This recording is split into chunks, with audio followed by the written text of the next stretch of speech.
She stood there, frozen, as her boss's words echoed through the conference room. "You're nothing but a glorified secretary," he sneered, his voice dripping with contempt. 20 pairs of eyes watched her humiliation unfold. But what happened next? What happened next changed everything. You've been there, haven't you? That moment when someone tries to make you feel small.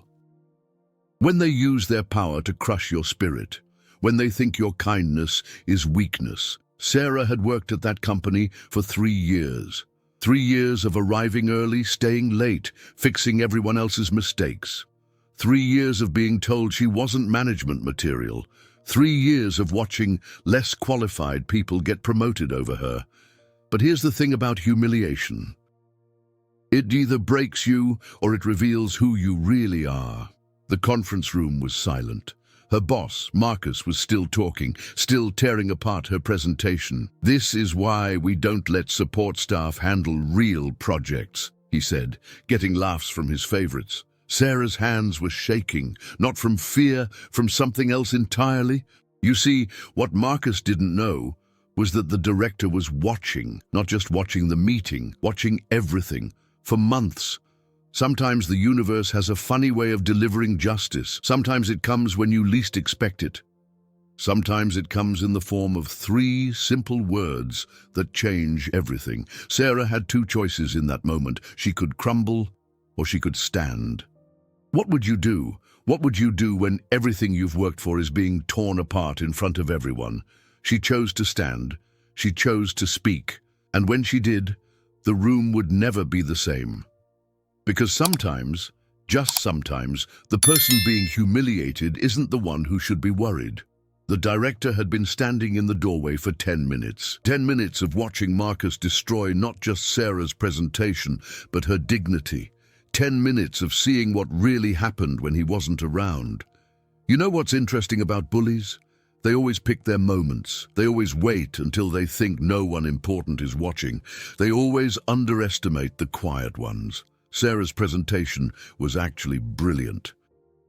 It would save the company $2 million a year, but Marcus was too busy mocking her PowerPoint skills to notice the numbers, too busy making jokes about secretaries playing executive to see the innovation.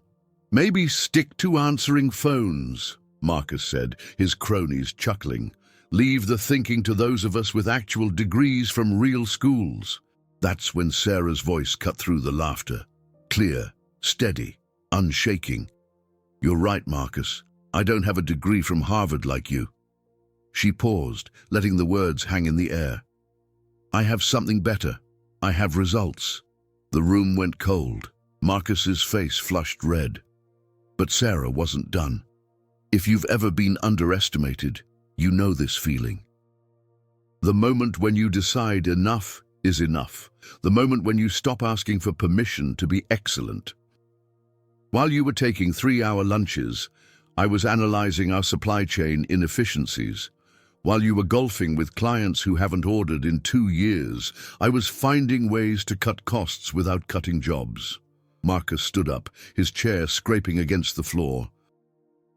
"How dare you?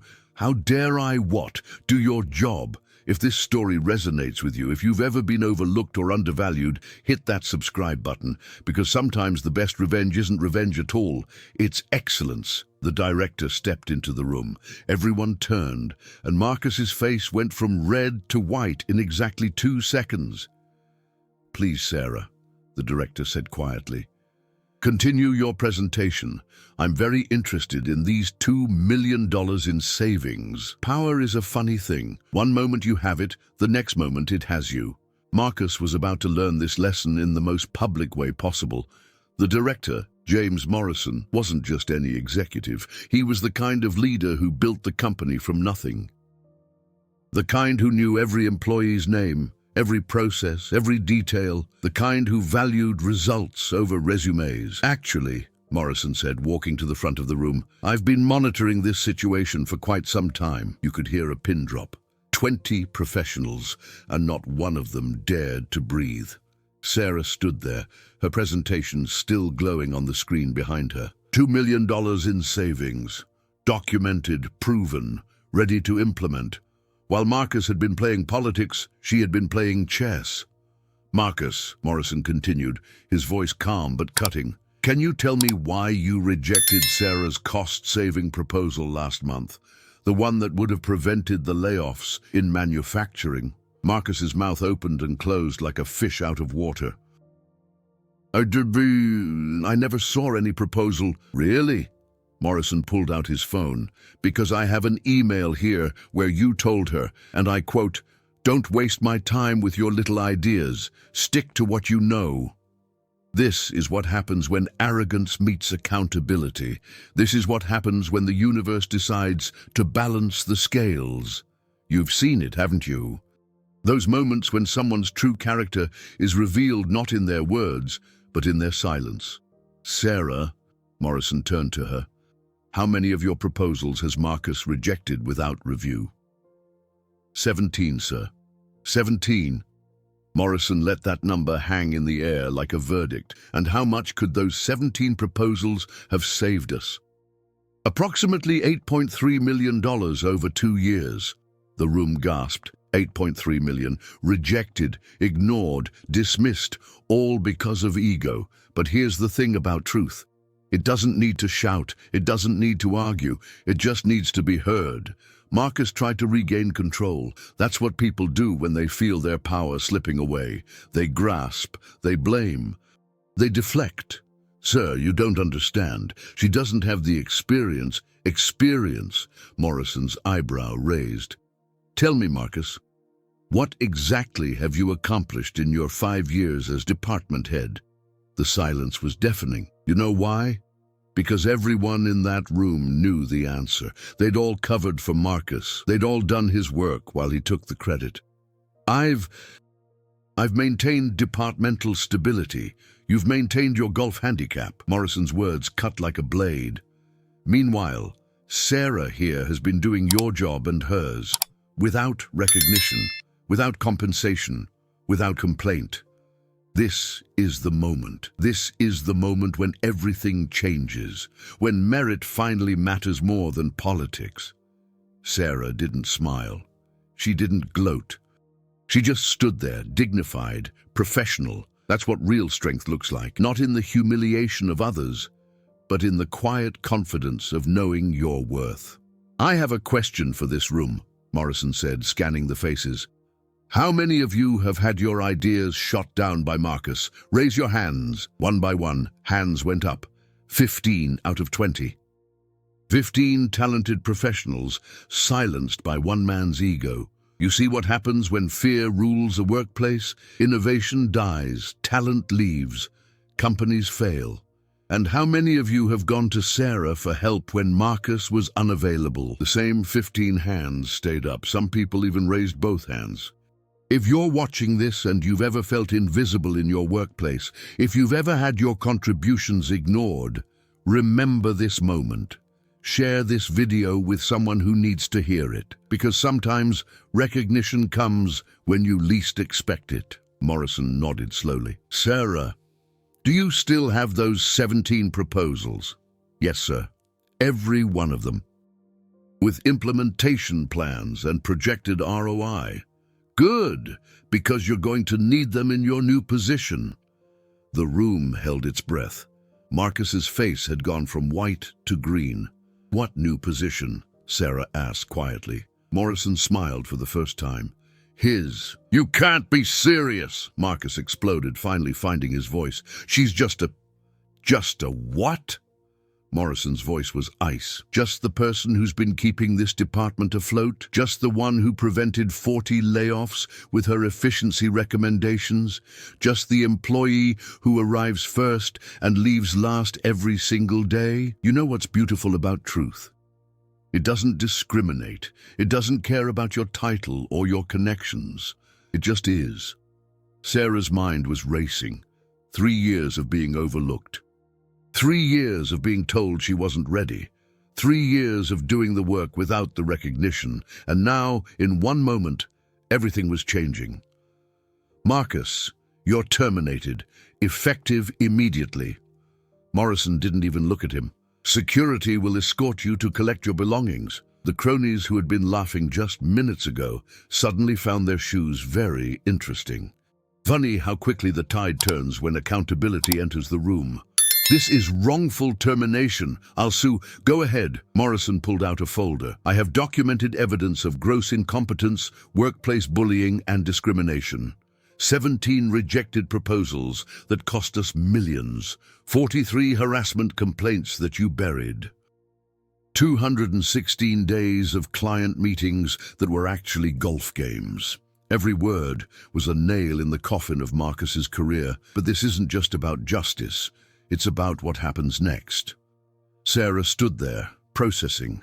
From humiliation to vindication in less than 20 minutes. But she wasn't celebrating. You know why? Because real leaders don't celebrate someone else's downfall.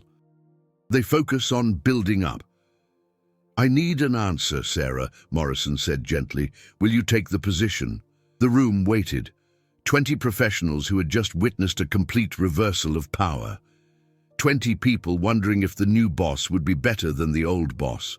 What would you say? What would you say if the job you'd been denied was suddenly offered to you in front of everyone who had witnessed your humiliation? Sarah took a breath, and her answer would define not just her future, but the future of everyone in that room. Before I answer, Sarah said, her voice steady, I need to say something to this room. Morrison nodded. Marcus was being escorted out, but Sarah wasn't looking at him. She was looking at her colleagues, her team, the people who had suffered alongside her. For 3 years, we've operated in fear.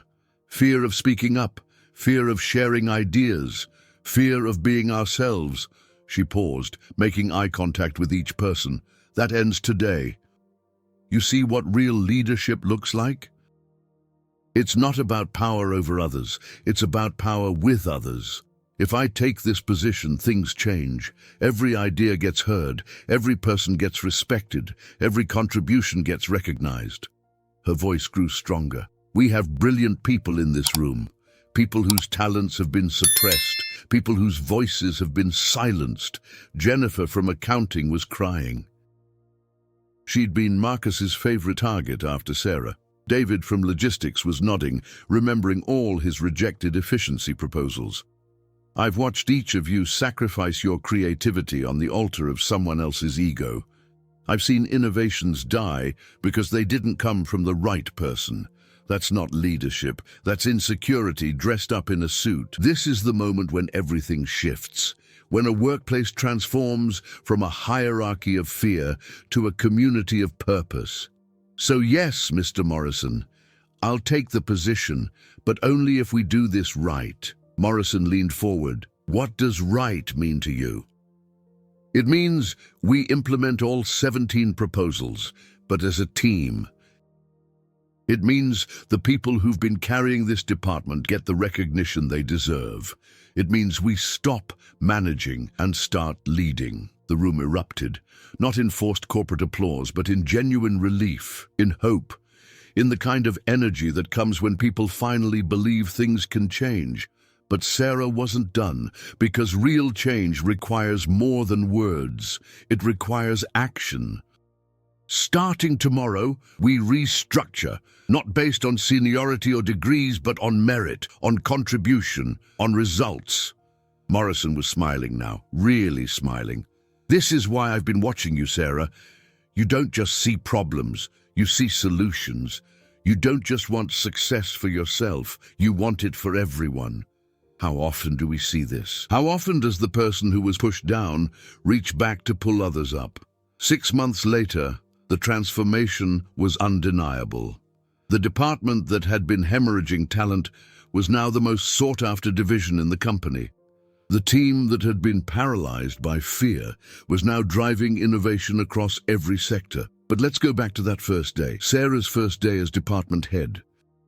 Because that's where the real story begins. She didn't move into Marcus's corner office. Instead, she turned it into a collaboration space. Ideas don't happen in isolation, she said. They happen when minds meet. You want to know what leadership looks like? It looks like tearing down walls, not building them higher. Her first all-hands meeting was different. No PowerPoints about hierarchy. No lectures about protocol. Just one question. What have you been dying to try but were too afraid to suggest? The floodgates opened. Jennifer had an AI integration plan that could revolutionize their accounting processes. David had been sitting on a logistics overhaul that would cut delivery times by 30%. Even quiet Amy from HR had ideas about employee retention that would save millions in turnover costs. Implement them all, Sarah said.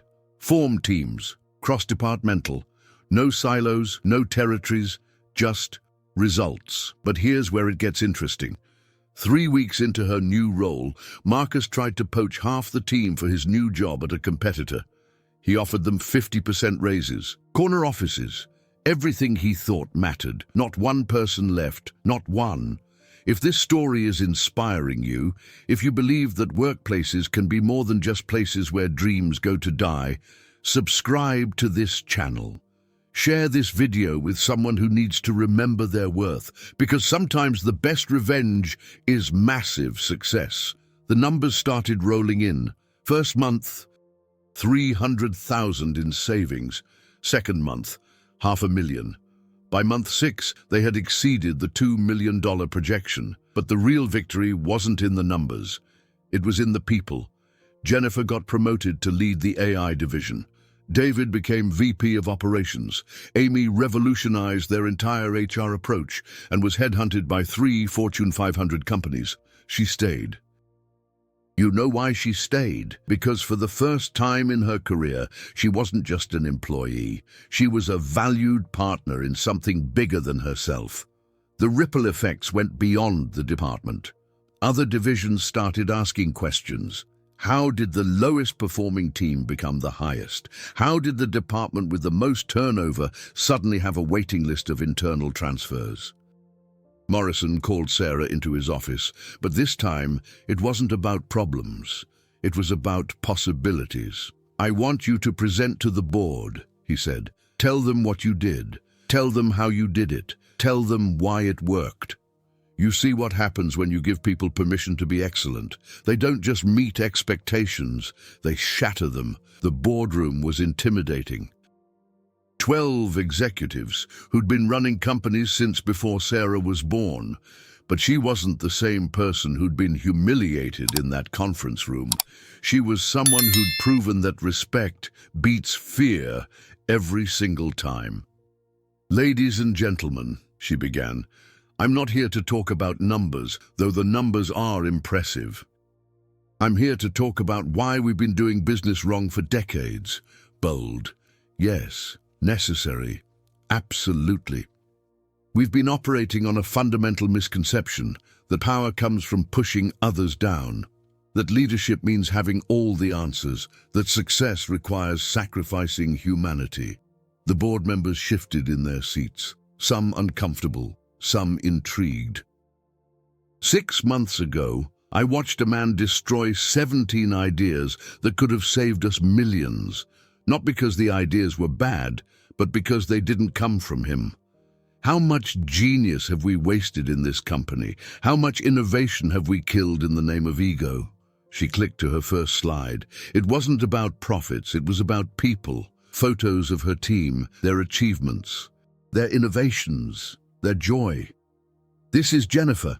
6 months ago, she was told her ideas were too ambitious for someone at her level. Last week, her AI integration saved us $4 million annually. Click. This is David. He was written up for overstepping when he suggested logistics improvements. His innovations have cut our carbon footprint by 40% while reducing costs. Click after click, story after story, proof that when you treat people like partners instead of pawns, magic happens. But not everyone was happy about the changes. Change threatens those who benefit from the status quo. And Marcus? He wasn't done. 3 major clients called Sarah in the same week, all with the same message. We heard concerning things about your leadership. Marcus says the department is in chaos. This is what happens when wounded egos seek revenge. They try to burn down what they couldn't build up. Sarah could have panicked, could have played politics, could have fought fire with fire. Instead, she did something unexpected. She invited those clients to visit, to see for themselves. "Don't take my word for it," she told them.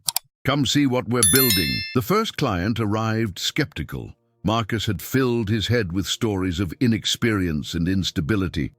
But what he saw changed everything. He saw a department where people actually smiled on Monday mornings, where meetings were productive instead of performative, where innovation wasn't just encouraged but expected. "This is remarkable," he said, watching teams collaborate across divisions. "In 30 years of business, I've never seen energy like this." But the real moment came when he asked to speak to employees privately, without Sarah, without management, just honest conversations. You know what they told him? They told him about the before and after. About years of being silenced, followed by months of being heard. About ideas that had gathered dust, now saving millions. About finally feeling valued. "I've been in business long enough to know," the client told Sarah afterward, "that you can't fake this kind of loyalty. You can't manufacture this kind of innovation. Whatever you're doing, keep doing it." Word spread. The other two clients didn't even bother visiting. They increased their contracts, one by 30%, the other by 50%. Marcus's sabotage had backfired spectacularly. Because here's the thing about truth. It's stronger than any lie. Here's the thing about genuine success. It speaks louder than any slander. But Sarah wasn't focused on Marcus. She was focused on something bigger. Something that would change not just her department, but potentially the entire corporate world. A year passed. The department that had once been a cautionary tale became a case study at Harvard Business School. The team that had operated in fear was now giving keynotes at leadership conferences. But for Sarah, the sweetest victory came in an unexpected form. Emily, a junior analyst who'd been hired just before Sarah's promotion, approached her after a meeting. "Can I tell you something?" she asked, her voice shaking. "Always," Sarah replied, recognizing the look. The same look she'd had 3 years ago. "I almost quit last year before you took over. Marcus told me I'd never be more than support staff, said people like me don't become leaders." Emily's eyes filled with tears. "My resignation letter was written, ready to send. You know these moments, these sliding door moments where one decision changes everything. But then I saw what happened in that conference room. I saw you stand up. I saw you refuse to be small, and I thought, maybe I don't have to be small either." Emily pulled out her phone, showing Sarah an acceptance letter. "I just got accepted to the Executive Development Program, the one Marcus said I'd never qualify for. This is why leadership matters, not for the titles or the corner offices or the power, for the lives you change, for the potential you unlock, for the dreams you refuse to let die." Sarah hugged Emily, remembering her own journey, remembering the humiliation that had become transformation, remembering that sometimes the worst moments of our lives are just preparing us for the best. "You know what Marcus never understood," Sarah said. "Leadership isn't about keeping others down. It's about lifting them up so high that they surpass even you." The department's success had caught national attention. Fortune 500 companies were studying their model. Business schools were writing case studies. But in quiet moments, Sarah thought about Marcus, not with anger, not with satisfaction at his downfall, but with something approaching pity. He'd had everything: position, power, potential. And he'd thrown it all away because he couldn't see past his own ego. Meanwhile, the people he'd tried to suppress were soaring. Jennifer had been recruited as CTO of a major tech firm. David was consulting for companies worldwide on operational efficiency. Amy had written a book on human-centered leadership that became a bestseller. They all stayed in touch. They all credited Sarah. But she knew the truth. She hadn't made them excellent. She'd just removed the barriers to their excellence. Chapter 11. 2 years after that fateful conference room confrontation, Sarah received an unexpected email. The subject line simply read, "I'm sorry. It was from Marcus. Sarah, I've had 2 years to think about what happened. 2 years to watch from the outside as you built what I destroyed. 2 years to realize that my insecurity cost me everything. You see what happens when we're forced to sit with our choices, when the noise dies down and we're left with just the truth. I spent 5 years believing that power meant making others feel powerless, that success meant ensuring others failed. I was wrong. Watching your team's achievements, seeing how they've flourished, I finally understand what leadership really means. The email continued. I'm not asking for forgiveness. I'm not asking for anything. I just needed you to know that you taught me the most valuable lesson of my career. True strength is in lifting others up, not tearing them down. Sarah read it 3 times. Then she did something that defined her character more than any promotion ever could. She replied, Marcus, thank you for your message. We all have moments that define us. Yours doesn't have to be that conference room. It can be what you do next. The business world needs leaders who've learned from their mistakes, who understand both what not to do and why. Your journey isn't over. It's just beginning differently. She meant every word. Because holding on to anger is like drinking poison and expecting the other person to suffer. Because real leaders understand that everyone deserves a chance at redemption. A month later, she heard that Marcus had taken a position at a struggling non-profit, half his previous salary, none of his previous prestige. But for the first time in his career, he was actually leading, actually serving, actually making a difference. Sometimes our greatest failures become our most important teachers. Sometimes the person who hurt us most becomes the catalyst for our greatest growth. Morrison called Sarah into his office one last time before his retirement. You know what impressed me most, he said. Not the millions in savings, not the cultural transformation, not even the industry recognition. Sarah waited. It was that reply to Marcus. That's when I knew the future of this company was in the right hands. Chapter 12. So here we are, at the end of a story that began with humiliation and ended with transformation. But is it really the end, or is it just the beginning? You see, Sarah's story isn't unique. It's happening in offices around the world. Right now, someone is being told they're not good enough. Right now, someone's ideas are being dismissed. Right now, someone is writing a resignation letter because they believe the lies about their limitations. But right now, someone else is standing up. Right now, someone else is refusing to be small. Right now, someone else is choosing courage over comfort. The question is, which one are you? Are you the person accepting limitations that others place on you? Or are you the person who knows that your worth isn't determined by someone else's insecurity? Are you waiting for permission to be excellent? Or are you ready to give yourself that permission? Here's what Sarah learned in that conference room. The moment you stop asking for permission to be valuable is the moment you become invaluable. The moment you stop accepting disrespect is the moment you become unstoppable.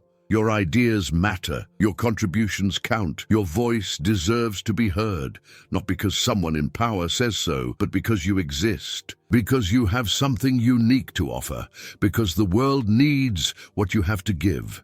Don't wait for a Morrison to walk into your conference room. Don't wait for a dramatic reversal of fortune. Start now. Start small. Start with believing in your own worth. Document your ideas. Build your skills. Find your allies. Create your opportunities. Because leadership isn't about the title on your door. It's about the impact of your actions. And when your moment comes, and it will come, remember Sarah. Remember that strength isn't in the humiliation of others, but in the elevation of everyone. Remember that real power comes from empowering others. Every great leader was once underestimated. Every innovation was once dismissed. Every world changer was once told they weren't enough. The difference between those who make history and those who just witness it. The ones who make history are the ones who refuse to believe the limitations others tried to place on them. So what's it going to be? Are you going to let your Marcus define your worth, or are you going to write your own story? The choice is yours. The time is now. Your moment is waiting. If this story lit a fire in you, if it reminded you of your own worth, if it made you think of someone who needs to hear this message, like this video, subscribe to this channel, share this story with someone who's been told they're not enough. Because this channel, this community is for those who believe that every person has greatness within them, waiting to be unleashed. For those who know that the best revenge isn't revenge at all. It's massive, undeniable, transformative success. Join us. Your story is just beginning.